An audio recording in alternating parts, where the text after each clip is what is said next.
The views and opinions expressed on this program do not reflect the company, owners, management, staff, clients, or partners.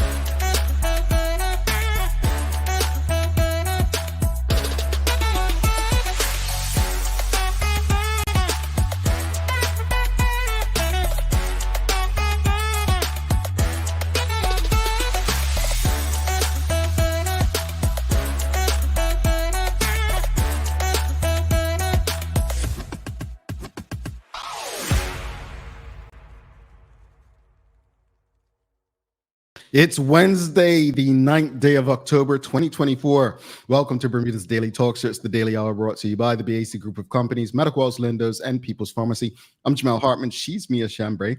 And Teo Dill will be with us in a bit to bring you the latest in the news break brought to you by People's Pharmacy. Mia, I hate to ask you this. Yes. But how are you doing today? I'm not really, I have been really unwell, actually. I'm sorry. I probably shouldn't. I'm sorry. Okay. It's okay. It's fine. You know what? It's actually fine. You know what? I think just when you're a grown up and when you're a mom, you just have to like keep going. So, Yeah. you know, and I really love I am so blessed to be able to love every single part of what I do in my life and where I choose my time. So if I'm a little bit sick, it's fine. I took some Advil and had a cup of tea and ready to rock. Sorry, Jamal, go ahead. How does your son Gunnar, how does he respond when you're sick? Oh, he's really sweet, actually. So like on Sunday, he was like, "Mommy, am I taking good care of you today?" So sweet. So we have had a meeting recently, and the way he loved up on his mom, Maddox is the same way. I'm just like, these are some good young men that are being raised, man. They will be great people in society one day. So no, feel better, Mia, but thank you for still showing up for the people today. I said, Mia, you good to do the show? Yeah. What did you say? You said, unless it's Gunner, you try not to cancel things. So I was like, she's riding, folks. She's riding. Yeah. I got a ride for the peeps. And David Michael Wilson's message this morning, he said, and Jamal, I'm not so techie. There we go. It's a wonderful Wednesday, TDH fam and crew. Good morning. Good morning. I love that. A little wet, a little wind, but it's going to be a great one if you let it. And that's my attitude completely. David, love it. I love that. I absolutely love it. If you let it. All righty. Greetings, everyone. Thanks for making us part of your daily routine. A good one today as we welcome Lorna Hayward on from the city of Hamilton. We're discussing Taste of Bermuda. So I know our audience, you all are foodies, so you're going to love this conversation. City of Hamilton bringing it back to you in 2024. Also, don't forget to subscribe on our website. Follow us on all of our social media channels to stay up to date with all that we have going on. Help us grow beyond the mic as we do our part to continue to improve our community. Let's jump right into today's conversation. Very unfortunate conversation and topic. You see it at the bottom of the screen. What concerns you most about another drowning at Horseshoe Bay Beach? And, you know, the other question is, should we expand lifeguard safety at our beaches? Here's, if you haven't, now, let me just say this. This is a news talk show, right? And we have a lot of discussions in our group. Some of them we bring to the show. We do know a lot of stuff before it's made public.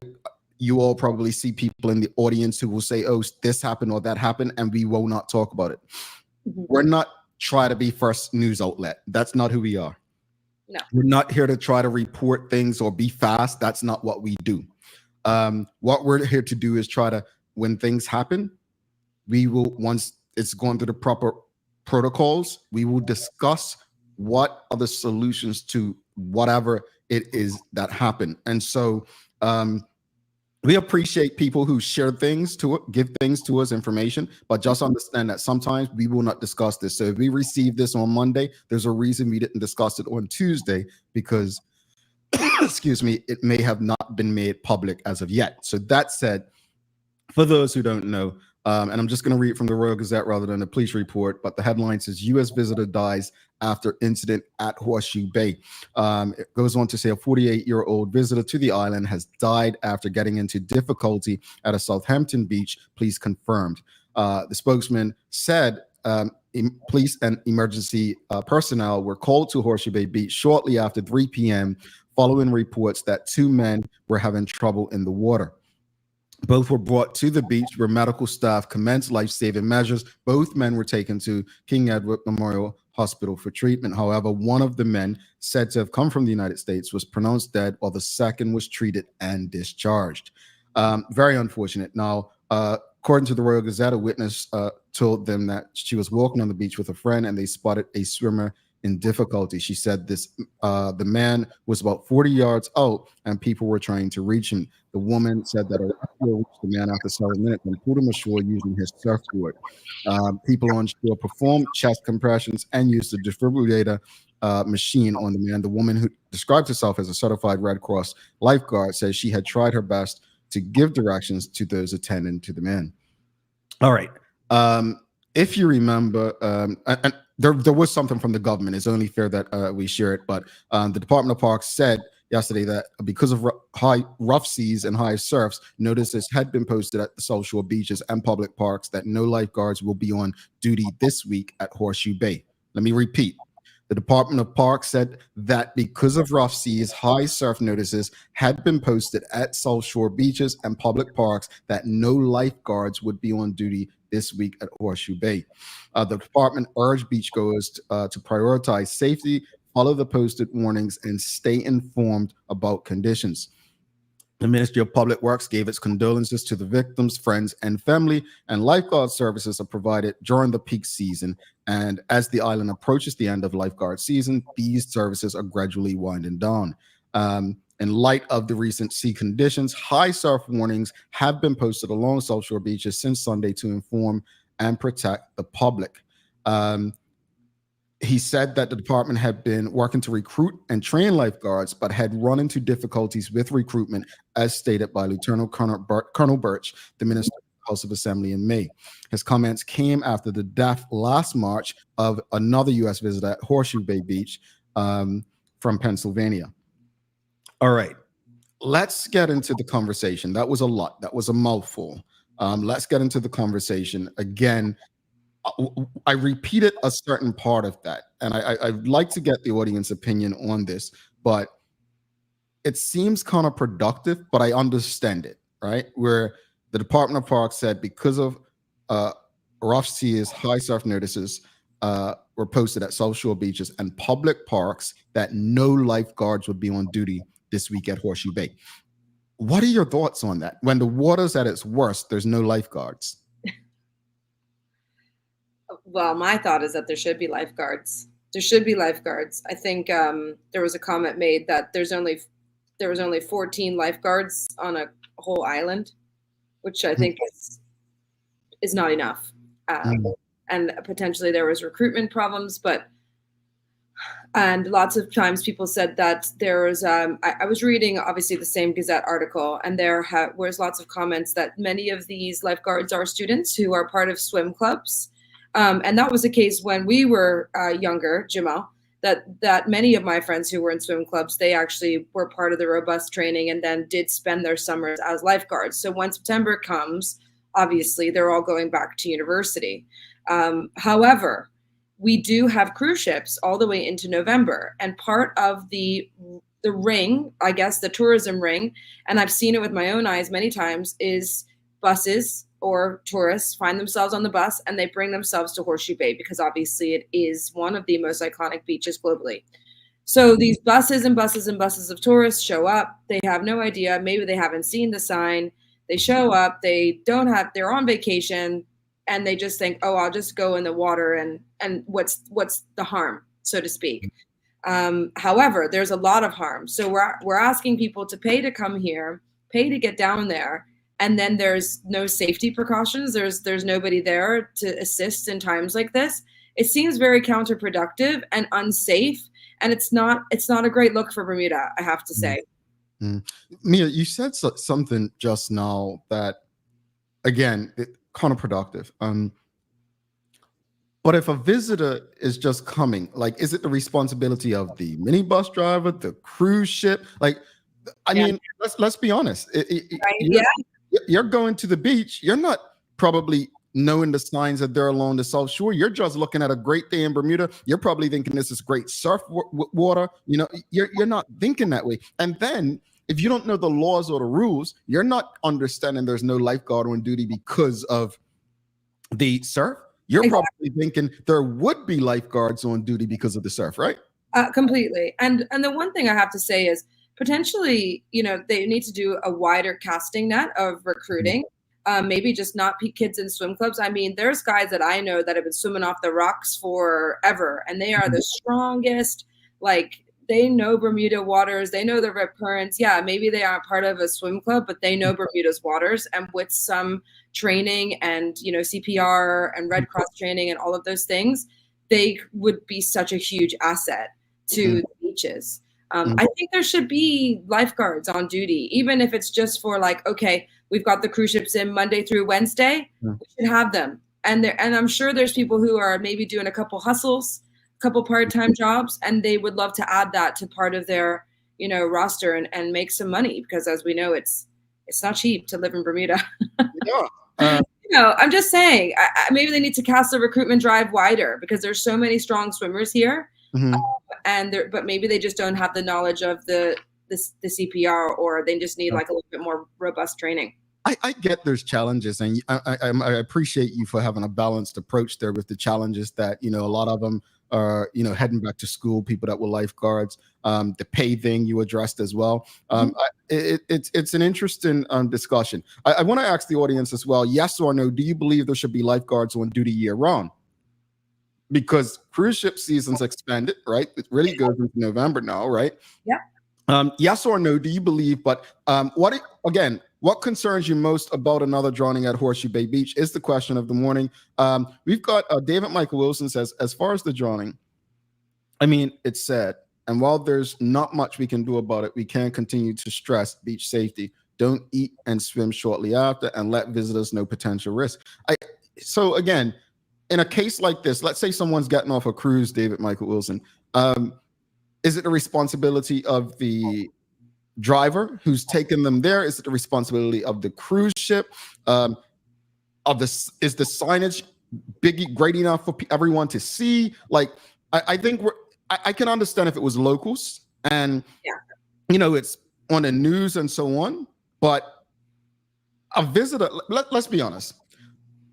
How many of us travel and turn on the news when we're traveling to see what's going on around?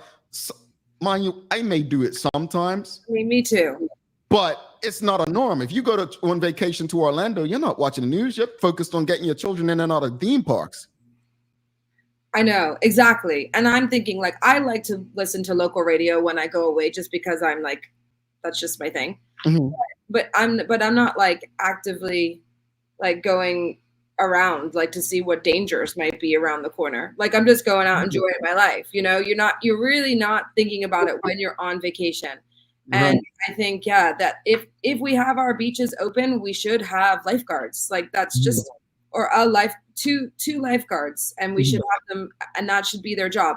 And potentially when it's like quieter season, maybe they could do some lessons on conservation, or do like some type of afternoon camps, or do some type of swim training. I don't know. I mean, it doesn't have to. It could be really flexible and a bit more creative in the thought approach. But meanwhile, there aren't people dying at our beaches. Like, that is just a non-thing. Yeah. Apparently, this is, these are the ones that are reported with the deaths. How many people are actually getting in trouble and getting saved by locals? I've heard many, many, many stories this season. That's a good point, Mia. And you don't want that reputation. And and I'm glad you said that, because Maya often speaks about it with like the roads, right? We have a tendency to report road fatalities but not like, and sorry, we report the road collisions. Her and Teo do a wonderful job of that. But I think we kind of turn a blind eye unless it's a road fatality, and we don't consider the lifelong injuries that people have. That point you just made is, if we're, I mean, I don't know if we're a serious tourism destination at this point, but most people, we think we are. You don't want a reputation of Bermuda as a dangerous place to swim. Exactly. You don't want that. So how do we know, again, that this is what it is? Like, people are not being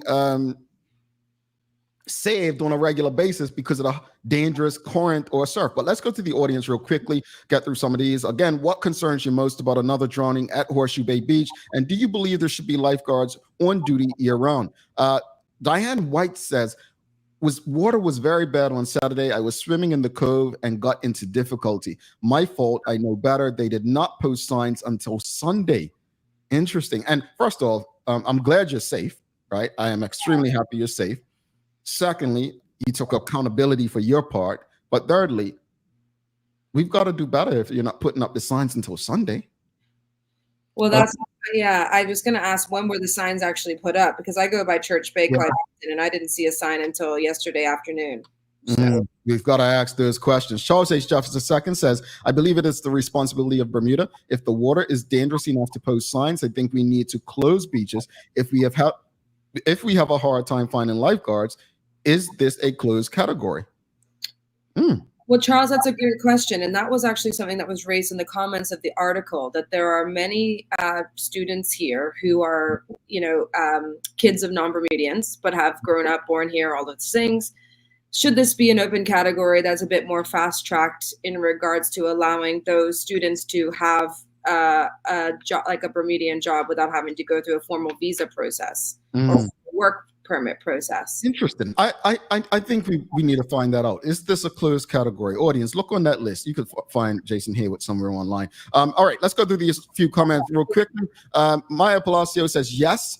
She's saying yes, lifeguards should be year-round. If the beaches are used or open year-round, we should have lifeguards. I agree. And you can close a public beach. You could say no swimming at this beach, no lifeguard on duty, rather than just saying no lifeguard on duty. If it's a safety hazard, then I think that should be fine. I agree. David Mike Wilson says, should there be no lifeguard on duty? Perhaps there should be someone to ensure that each visitor is made aware. Well, I think there's signs that says no lifeguard on duty, if I'm not mistaken. But again, probably need more than signs. I mean, signs are easy to miss. He also says everyone should take accountability for one another. Assumptions are the killer of us all. Renee Simmons says there should be at least 6 lifeguards at Horseshoe Bay, maybe 8.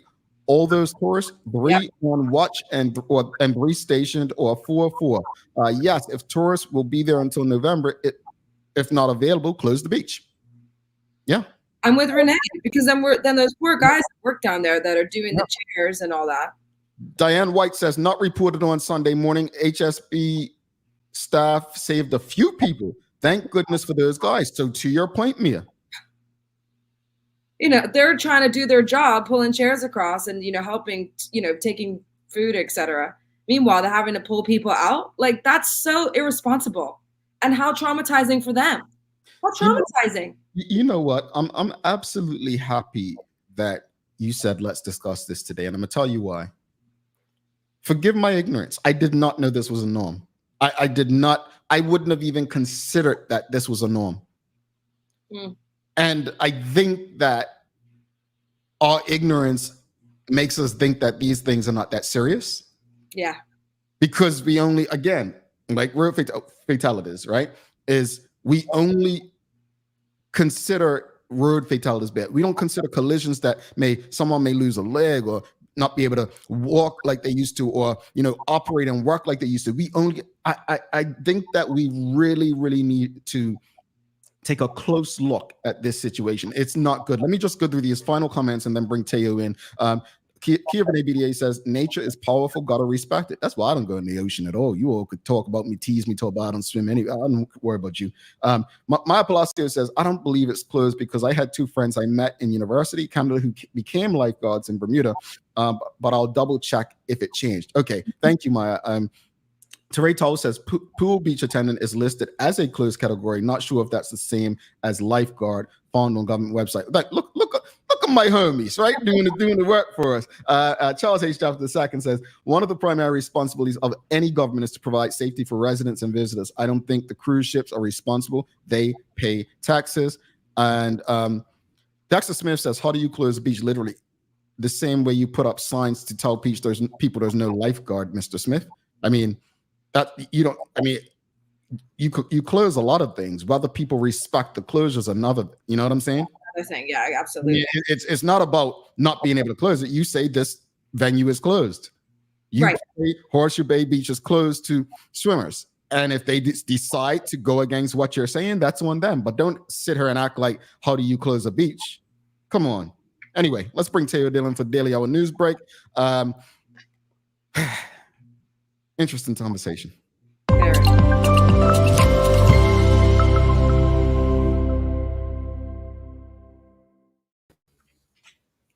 Hey, morning, y'all. Have this conversation this morning. I have 3 things to add to this part of the discussion.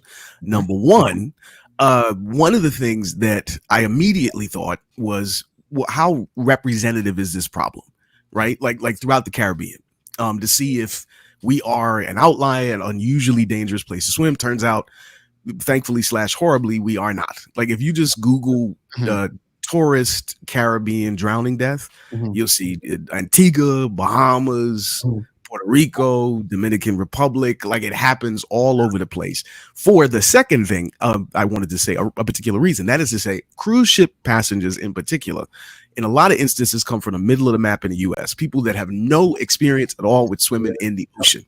If they do have familiarity with swimming, it's probably in a pool or maybe a lake. And it's such a completely different experience, and they don't know better. So it's not to say that they shouldn't learn, but they don't have context for how dangerous currents and all that stuff can be. Correct. The third thing is a suggestion that maybe could be helpful, like a 1-page handout, right?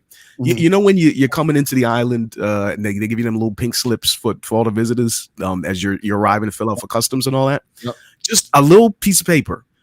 Please be careful. Currents at these particular beaches can get very dangerous at this time of year. If you suspect at all that it is more than you can handle and you're not an experienced swimmer, don't go to these places. Ask somebody before you make that choice to go overboard. That kind of thing. Teo, I lived in South Florida for 6 years, right? It was normal. To your point about Caribbean, it was normal to hear about drownings and so on. It was extremely normal. When I say normal, you Google drown in South Florida, it'll probably triple, And I say that because although it may happen and there's other places more normal, I think what stands out to me, what Mia said, what Diane White said earlier, there are literally people being saved at these beaches on a regular basis we don't hear about. Yeah. That's what I think is standing out to me because, again, my ignorance, to me, it never happens. It's not something I think of because when we used to go cricket clinic, they used to take us up Horseshoe once a week or something like that. And I just used to think this was fun. These were high waves. I didn't understand rip currents until I got to South Florida. Like in South Florida, they literally have the flags. They tell you, rip currents, please don't go on the beaches. Obviously, Mr. Smith, they don't say they're closed, but at your own risk. I think I never considered Bermuda to be that place where we have these issues, and that's my own ignorance. Yeah, that's a cultural thing, I think. Like I remember it was actually at cricket camp. I got a necessary fright at that beach. It was one of them nice windy days where you could, like body surf, riding waves on your chest, like go up high, come down. Man, it thing pinned me. Like my head went right in the sand and it yucked me back out. I wasn't ready for it. And I've been so much more safe ever since. And that could have gone all the way left, right? But it's an experience that was helpful to me, but that you shouldn't have to learn to not almost die from almost dying. No, you know what I mean? Yeah. And again, I know you got to get into your news break, but I'm using myself, audience. I'm using myself in saying this. Ignorance is not an excuse not to know. It's not. And we can sit here and say, the government can do this, or we need more lifeguards and so on. But if something could be a danger to our lives, and there's things we do every day that we think could possibly be a danger, it kind of is on us. There's some responsibility on us as well. But I just want to say this one more time, that sending love to the victim. You come here on vacation, you're not expecting not to make it back home. So I just want to send the love to the family, and just encourage people to be safe when they're, respect nature, as someone said in the audience, respect nature. Mm-hmm. Absolutely. So I wanted to also shout you out, Jay, because you did a marvelous job yesterday on the program talking to former MP and Minister Renee Webb, and I had to extract some news content from that because you made some news. That is to say, there are not any current plans for a coalition election campaign between the independent candidates, the OBA and the FDM. However, that appetite for coalition may change following the election and the formation of a government. This from independent representative, former PLP Minister Renee Webb, on yesterday's TDH program. So far, in terms of what the independents are doing, is simply getting ready to win their seat wherever they're going to run, win their constituency. So we haven't discussed it, whether or not we would form a coalition going into the election. However, winning the election, and depending on how that pans out, then obviously a coalition government would be a possibility. Or people might decide to stay independent on their own. It's all an individual decision. I don't think we'll make a decision as a group. It hasn't been discussed. Everybody's running independent, and so far that's how we're keeping it. People running independent to gain seats to actually change the face of government in Bermuda. I highly disagree. I love me some Renee Webb. I do. I've always appreciated her directness. We disagree on the coalition thing. As far as what a coalition is, I mean, her take is you're always going to have people a part of a group that don't agree. I mean, us three. But it's one thing to disagree. It's another thing to have shared and different ideologies. And I think that's where her and I disagree. I think that the PLP is made up of people with different ideologies. Curtis Dickinson is very different from a Jason Hayward, right? And I think that's what I was trying to get her to understand, is that they are a coalition group that makes up the government. When you see that picture with 3 former UBP members and 2 of them being leaders, that's because they're a coalition group. They think the PLP is the best group to fight against the shared enemy, right? So that's what I meant. And I appreciate what she's saying, but I would just encourage anyone who's running as an independent, the FDM or OBA, to ask what's best for Bermuda. That's always the essential question. Now, former Minister Webb went on to explain that one of the major factors that led to her transition into an explicitly unaffiliated political position from a former member of several PLP cabinets is the degradation of political discourse in Bermuda. The original group that got elected, the original cabinet, we were not calling people's names and fighting and you're the enemy if you don't support us. And people weren't like it was, their favorite. The original group that got elected, the original cabinet, we were not calling people's names and fighting and you're the enemy if you don't support us. And people weren't like it was, their favorite boxing team and you have to support them or else. And that's what it's like now. You always feel like either you're for us or against us. And that should not be the case for Bermudians, period, in any circumstances. We're a small country. Most of us are related if you check out your DNA. And we really should be looking at the opportunity to support each other. And I got to a point where the PLP just does not support people who are not PLP. That's what it feels like. Yeah, I can relate to that position. Do you know what I'm saying? Yeah. I guess we can just leave it there. Now, sort of connected with the conversation we've been having about dangerous surf, Hurricane Milton is a historically powerful and gigantic storm that's going to make landfall in Florida tonight. Jay, thank God that you're no longer in that space. My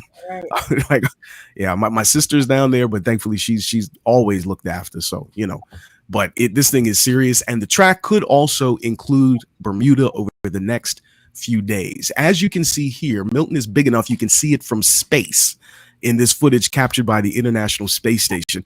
According to the U.S. National Weather Service, the Category 5 storm is going to be the most powerful hurricane to hit Tampa in more than a century, generating ocean surges of an estimated 15 feet, like about the top of a basketball backboard, which would clear the roofs of one-story homes.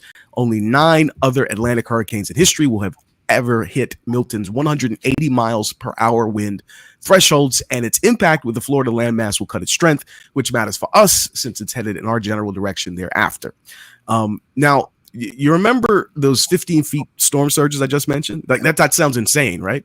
Well, it turns out that that's not even close to the worst on record over the last 20 years, as this short video. The deadliest hurricane to ever hit the U.S. brought an 8 to 12 foot surge, killed 8,000 people, and left nearly a third of Galveston, Texas population homeless. A century later, Hurricane Sandy caused a 14-foot surge in New York, flooding nearly a fifth of the city and causing $19 billion in damage. Hurricane Ike brought 22 feet of storm surge and once again hammered Galveston, Texas. But the highest storm surge in the U.S. was 28 feet during Hurricane Katrina. That's double the surge that hit New York during Sandy. Wow. Remind me, I'm been a bad friend. I have to reach out to your sister. But I turned on the news yesterday afternoon to kind of get up to speed with this storm. And it had just hit Category 5 again because it had dropped. Mm-hmm. And I looked at the highways, and folks, I've been speaking to my people in South Florida that have reached out because, when you're out of sight, out of mind, and I don't have cable, so it's just another news thing. Oh, it's just another hurricane. This is a monster, man. This is a monster. It's different. There's a meteorologist that's going viral for actually tearing up talking about it. Like he was so overwhelmed and terrified about the implications of this thing. Like 30-year TV weatherman veteran, he had to catch himself because he was crying because he knew like this is going to end lives. Yeah, like thousands, maybe tens of thousands of people are going to pass because of this thing. But I got one more story that's much more positive, and it's about things that are getting better in a really good way. The Bermuda Cancer and Health Center is raising $400,000 to cover the cost of a cutting-edge 3D mammography machine to replace their soon-to-be outdated system. Now, in the background here, you can see the GE Healthcare Sino Bright, the BCHC is planning to buy. This tech matters because between 60 and 80 Bermudians are diagnosed with breast cancer every year, and when it's detected early, the 5-year survival rate is more than 90%. As you know, the BCHC makes mammograms available to everybody, whether they have insurance or can pay for it or not. So this upgrade is a big deal that will save lives. You can learn more about the Mobilize for Mammograms fundraising campaign via chc.bm or 2360949. And today, as you have already experienced, is going to be pretty gray, pretty rainy. It's caused by a cluster of low pressure chunks muscling the high out of our airspace. Things should clear up tomorrow, last through the end of the week as the wind gradually picks up. But the big thing to keep your eye on is Hurricane Milton. It's currently expected to be a Category 1 if it gets into our area after running through Florida, but we don't want to play around with any of these things, let alone one of the most powerful storms this century. We'll keep you updated here on TDH about what's up with it as we get more information. Thank you so much for that, Teo. Mia, do you have any days of the year for us? Yes, today is, speaking of hurricanes and drownings, it's National Emergency Nurse Day today. So I mean, these men and women are people that we need during times of emergency, and they're like angels in scrubs, honestly, like doctors. It's during times of emergency and critical times, like these are the people that we look to. So thank you to all of our TDH viewers who are part of the emergency medical staff, wherever you work, whether it be the hospital or elsewhere. I want to add this. It's also World Post Day. And I want to ask, when was the last time you actually wrote and mailed a letter, audience? When was the last time you actually wrote and mailed a letter or a card to someone in honor of World Post Day? Yeah, and Teo. Oh, maybe college, maybe. Gosh, Teo, come on. We're We're big letter senders in our family. So whenever I travel, I always send postcards like to the kids in my life. So like my That's so sweet. yeah, my godson in Canada and like my sisters-in-law and like I always send postcards wherever I'm from, wherever I am, I send them. It's nice for kids to get letters. The last time I did it last year, I would have done it again this year, but I was moving state. But last year I sent about 30 cards out to people for my birthday to thank them. If I had their address, some got returned. But yeah, that's the last time I did it. But that was the first time probably since, to quote Teo, college, that I had mailed something, I believe. So wow. Yeah, I'm happy to say I matured in one area quicker than Teo. Teo, hey, look, we'll see you soon. All right, thanks, y'all. Appreciate you. All right, folks, don't go anywhere. We're going to come right back. It's Taste of Bermuda time. We've got Lorna Hayward from the city of Hamilton joining us. You don't want to miss this conversation. I'm hungry just thinking about it. See you in 1 minute, 58 seconds. Let's face it, life can be a little wild, but shopping doesn't have to be. I choose People's, so that whether it's a prescription that needs to be filled, a toy for my little terror, or a gift for a new addition to the family, we'll see about that. Everything's available in one convenient location. Some call it People's. I call it my one-stop shop in the city. People's, we're here for you.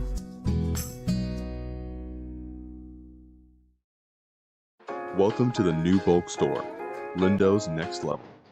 Wake up in the morning with enough coffee to keep you running throughout the entire day. Your pet at home deserves the best. Stock up on dog food to keep your puppy happy. Need a quick, tasty lunch at home? Your chicken nuggets will be jumping right out of the freezer. What's a movie night without popcorn? You can never have too much. Lindo's Next Level. Why go anyplace else? Unlock your business potential with BDC's General Microloan, offering up to $30,000 for Bermudian small and medium businesses. Whether it's for inventory, working capital, or equipment, we provide 100% guarantee on approved loans. Simple application, low interest rates, and fast processing. Apply today and make your business dream come true. Looking for the best care for your pets? Novazok Feed and Supply has everything you need, from top quality foods to toys and supplies. We've got it all. Join our frequent buyer program and earn rewards every time you shop. Plus, we've been awarded the Clever Customer Initiative program for helping you save more. And don't forget, we open an hour early on Saturdays so you can get a head start on your pet care. Visit us today or shop online for easy pickup or delivery. Your pets will thank you. Alrighty, welcome back to the big show. I'm Jamal Hartman. She's Mia Chambray. It's the Daily Hour brought to you by the BAC Group of Companies, Medical Wells, Lindo's, and People's Pharmacy. Please do not forget to subscribe on our website. Follow us on all of our social media channels to stay up to date with all that we have going on. Help us grow beyond the mic as we do our part to continue to improve our community. All right, real quickly, coming in from the Bermuda Police, we have news that Bermuda College, there's currently no entry. There was an industrial accident on campus, on the compound, and as of right now, it's currently closed. Police and fire and rescue are on the scene. So anyone head to the college, it is currently not open to anyone, as they police and fire are on the scene. All right.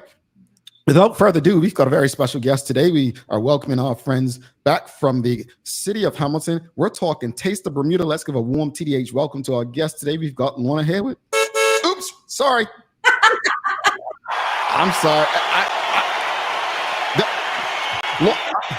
Good morning. How are you? Good morning. Good morning. How are you? I'm good. I don't know. Your friends out here honking at me and stuff, and I'm like, you know, just trying to get the audience hyped up. But okay. Yes, so I think it's important. I gotta ask you before we jump into the conversation today. When was the last time you wrote a post-it note to send in the mail? You're like mail, huh? Well, maybe I didn't write it. I posted something for my mother. Does that count? That counts. Okay. All right. Okay, so I posted a letter that my mother was a really good letter writer. And Okay. so she sent a letter to her good friend who lives in California. And they always used to write back and forward to each other. So I had to go to the post office pretty regularly to post letters for my mother. Okay, see, that's cool. That's cool. Look, somebody's keeping them in service, you So know. yeah, I've licked a couple of stems here recently. All right, see, there we go. There we go. There we go. Keeping people employed. That's what we do. But no, thank you for joining us. We appreciate Thank you for having me. Before we jump into the conversation, just let the audience know a bit about who you are and what it is you do at the City of Hamilton. Okay, well, I am Lorna Hayward. I am the new Senior Events Coordinator with the Marketing and Communications Department at the Corporation of Hamilton, also known as the City of Hamilton. It is my second month on the job, although I've been with the city for 7 years. All right. Well, congratulations in your new role. Happy to have you. We have given props for a few years since we began this show. The city continues to put on great events. One of my favorite things is the holiday light up, like the stores. Like Mia, we're going to be participating in that. We'll talk about that later. But I love the fact that you all are doing so much in this city. We need this kind of stuff. It's our capital of Bermuda, so thank you for that. But let's just we're talking about Taste of Bermuda today. Just remind the audience what Taste of Bermuda weekend actually is. Right. Well, we are excited. We are gearing up for the annual Taste of Bermuda event. This year, it is going to be sponsored by the MasterCard's Flavors program, and it encompasses a full weekend of activities starting October the 17th through to the 20th. Okay.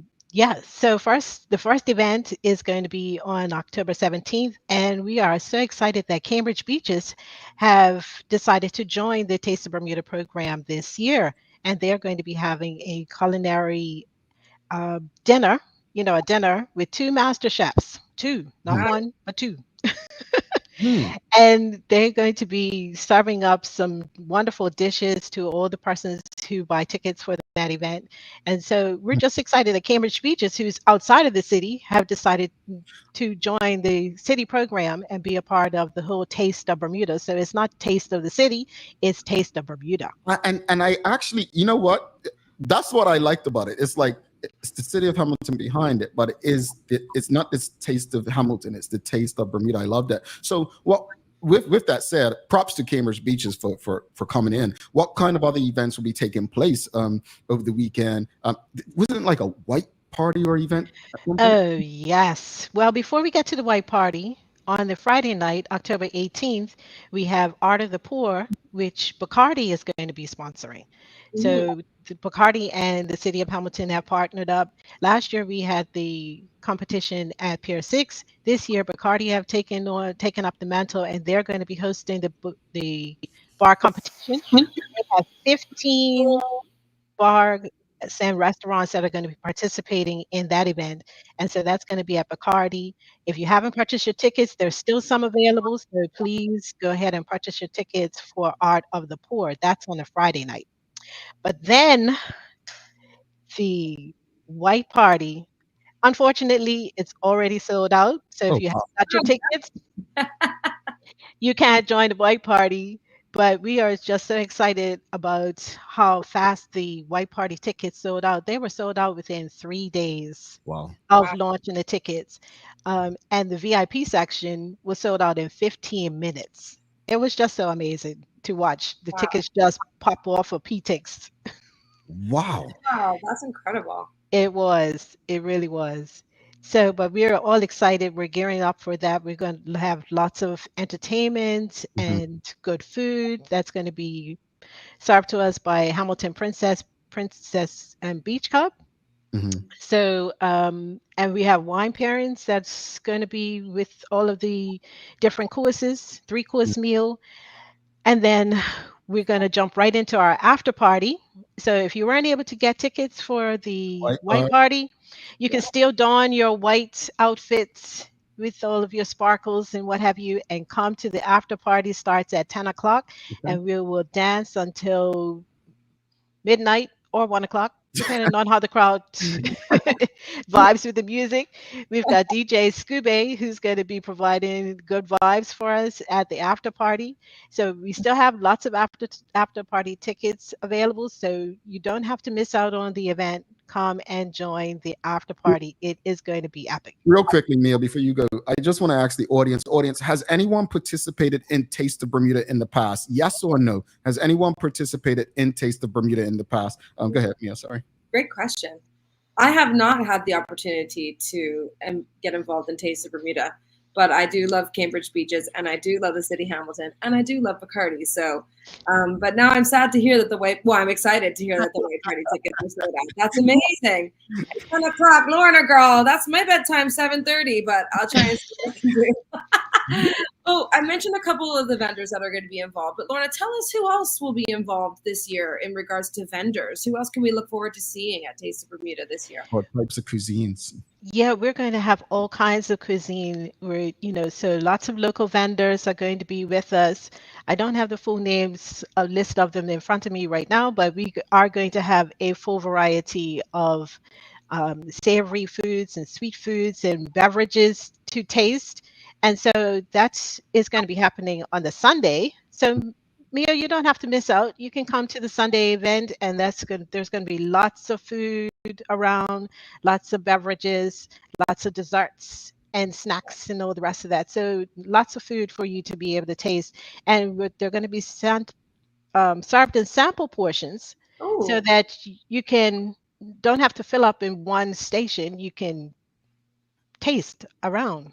You know what's sad? I felt like I put on a few pounds listening to you talk. Right?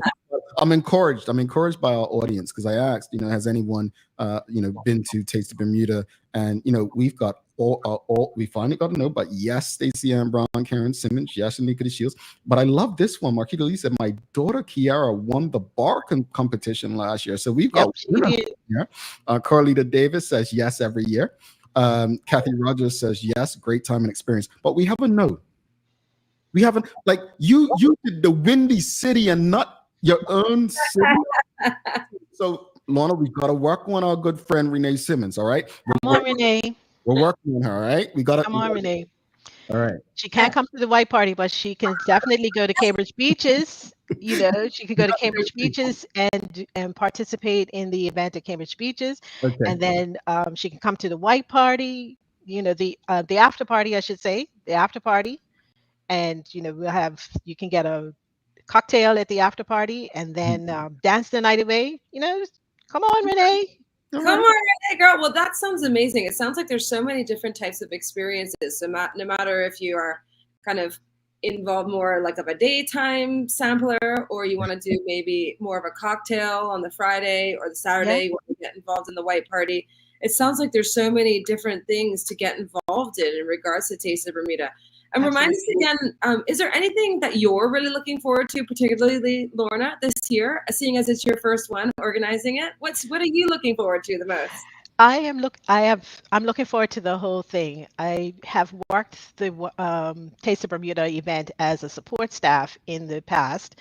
Mm-hmm. So being part of the coordinating team and the organizing team, getting involved in the development of the whole program, I'm just excited to see the whole thing come to fruition. And I'm just really excited. I'm really excited. I know that on the Sunday, especially, it's going to be really, the culminating event when we have the tasting village, and we're going to have our kids zone. And that's always a lot of fun where the kids get a chance to make lemonade and pizza. We're gonna have chef demonstrations for adults and dance groups and music, and it's just going to be a really fun Sunday afternoon. So come to the City Hall car park on Sunday afternoon, October 20th, and be a part of the Tasting Village, the Festival of Flavors. Ooh. Now we're talking, especially you said there's a kids village. I love that. My son loves absolutely. Gunnar will be there. Gunnar will be there. He will be there. He loves pizza and lemonade, as do I.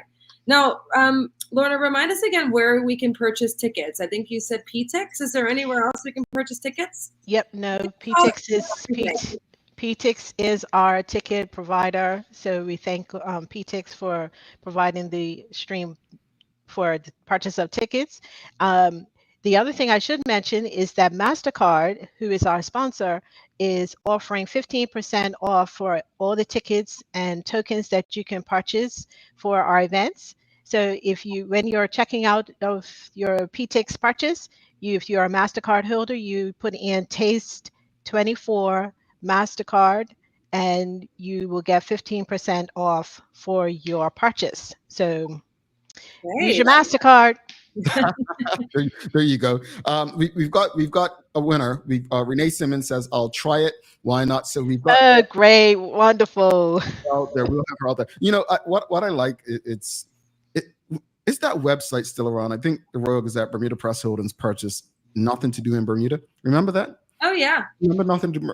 And I would say, since I've been in this role in 2020, if no other organization has, the city of Hamilton definitely has proved that there are a lot of things to do and enjoy, whether it's been the movie nights, Taste of Bermuda. I'm grateful to you all and that you guys continue to put on events. But what I really love about it is you're expanding beyond the city. You're working with different partners. Bacardi, which I don't drink, but I absolutely love their involvement in ensuring that things are going on in Bermuda. I must ask, is the event that they're doing, is it going to be held in their esteemed, luxurious bar area? The Bacardi event is held in the Bacardi headquarters, at Bacardi headquarters. Yes. Nice. Yeah. That's luxury, man. So congratulations to you all. I'm wishing you the best. If someone just had questions or wanted to reach out, could they call and who should they reach out to? Is there an email? Sure. All the information is on our website, cityofhamilton.bm, or you can call the city offices 292-1234, and my extension is 278. I'll be happy to answer any questions that anybody might have. You could also email city events at cityhall.bm for further information, but check out our website and all of our social media. We have all of our social media sites have all of the Taste of Bermuda information. So there's information everywhere. Yeah, and we'll be sure to update our audience as time gets closer. Lorna, thank you so much for joining us this morning. All the best with this, as it's the first time you're overseeing the event, and please keep in touch. Let us know if Renee shows up. All right. I will. Yeah, Renee, definitely make yourself known to me so that I can let everybody know you came. All right. Have a great day, Lorna. Talk to you. All right. Thank you so much for having me. Bye. Hayward, folks, if you appreciated that conversation, you know what to do. Give us a thumbs up, a love, a like. Make sure you share it with your family, your friends, your colleagues. Mia, nobody should be saying there's nothing to do in Bermuda. City of Hamilton, making it happen. We're going to take a quick break. Be back in a minute 25. Wrap it up. But we're going to do a daily play. It's music today. Mia is one of the best singers the island has. Let's see if she knows what song these lyrics belong to. I want to see if the audience knows what song these lyrics belong to. It's a lyric tester. Stick with us. Did you know 3 out of 4 people say that they have a good understanding of life insurance? But do they really? When asked how much the yearly cost would be for a 20-year, $250,000 level term life insurance policy for a healthy 30-year-old, 80% overestimated the cost by 5 times the amount. Ready for this? The true cost for that policy is about $220 a year. That's as little as 66 cents a day, or $20 a month. So let's put this into perspective. Compared to other monthly costs, isn't getting life insurance a no-brainer?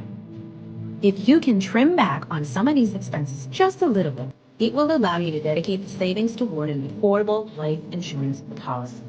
Contact one of our life insurance agents today to find the right policy for you. Take a look at our workwear for construction workers and tradesmen. Durable, stretchable in all the right places and plenty of options for tools and accessories. Paired with our wide range of tough and comfortable footwear, you can't go wrong. As you can see, Medical House really is a one-stop shop for everybody. We can't wait to see you. See it all at our new expanded location on Bakery Lane. Alrighty, welcome back to the big show. Thanks again to Lorna, Hayward, and the city of Hamilton. Taste of Bermuda, October 20th. That weekend, folks, you want to be involved, get involved. Make sure you are not one of those people who says Bermuda is boring, it's nothing to do. They are making it happen for you. Want to also send a big shout out and a thank you to the BAC group of companies, Medical Lindos, and People's Pharmacy for ensuring that we can make this happen for you on a regular basis. Do us a favor. Before we do the daily play, I need the audience to do one thing for me. It's going to cost you nothing but 5 seconds of your time to give us a like, love, follow, share, subscribe. But make sure your family, your friends, your colleagues have access. Look, the white party is sold out. That's okay. Everything else is still opportunities. You all don't keep it to yourself. So make sure you share the conversation with your friends and family, colleagues. It's time for the Daily Play, brought to you by Bermuda Trivia, now available at stores throughout Bermuda. Follow Bermuda Trivia on Facebook, Instagram, X, and TikTok to find out why it's Bermuda's favorite trivia game. Mia, are you ready? I think so. It's music today. So what we're doing, we haven't done the lyrics one in a while. You're going to tell me what is the name of the song these lyrics belong to, and you can give us the artist as well. Okay. Ready? Audience, help her out. Quote, keep smiling, keep shining, knowing you can always count on me for sure. That's what friends are for. I knew she would get it. I'm going to be honest with you folks. The reason I done the lyrics one, because I wanted her to sing. Last week we were talking about something. I said, we're going to get you to sing Proud to be Bermudian, and I forgot when we got off. Oh, yes. Oh, my gosh. Remember I said, I'm going to do it and I forgot. So I was like, let me do a lyrics one today to see if she'll sing for the audience. They don't know. They don't know, Mia. They don't know. You've been modest. You haven't, you know what? See there, you better call her for some entertainment. You got DJs. You need some Mia Chambray on the mic. Jamal, right. I'll give you 20%. Thank you. Got some manager fee coming my way. But yes, with Dionne Warwick. And actually, isn't Dionne Warwick like a cousin of Cicely and Whitney Houston? Yeah, she is. Yeah, because I think Whitney Houston's mom passed away this week. Was it this week? Or maybe on Sunday? Anyway, yeah. Yeah, very sad. So yeah, but that's what friends are for, Dionne Warwick. You all got it. Congratulations. But let's wrap it up, Mia. We spoke about the lifeguard and drowning situation, and then Taste of Bermuda. What are your final thoughts on this morning? Well, my final thoughts, as you said, Jamal, is condolences to both the gentlemen who lost their lives this year on Bermudian shores, and also to the staff at Horseshoe Bay Beach, and also onlookers and not really bystanders, people who are getting involved to assist in these kind of consistent drowning or potential drowning incidents. There needs to, while we have cruise ships in or heavy traffic of tourists, we need to take accountability and responsibility for the lives of our visitors who come to see us, because we want them to repeat business of Bermuda. And therefore, if there's a need for support, potentially the regiment or maybe people who are looking for a bit more of flexibility in their jobs, then there needs to be more of a call out. And I don't want to put the responsibility always on the government, but it is a government role. And therefore there needs to be presence at especially at one of the most popular beaches in the entire world consistently for years and years. There needs to be lifeguard presence there, at least 6 months out of the year, minimum. Because we can't keep seeing this, and we can't keep traumatizing ourselves and killing our tourists. Indeed. It's not right. Indeed. Taste of Bermuda? Oh, yes, of course. Taste of Bermuda. My goodness. Well, one of my favorite things to do is eat. I love food. Mine too. I love food. And I'm so excited for Lorna and her new role. They sound like they have a great woman at the helm of this. And it's going to be the best Taste of Bermuda yet, especially with Bacardi getting involved and, outsiders like Cambridge Beaches. And, of course, the Tasting Village with all of the exciting things for families to get involved. The sold out white party. 15 minutes. That's a record. I think that's like getting up there with like Glastonbury. She said 15 minutes, 3 days. No, she said the VIP section sold out in 15 minutes. Oh, right. which is amazing. And then 3 days for the rest of it. Saying something.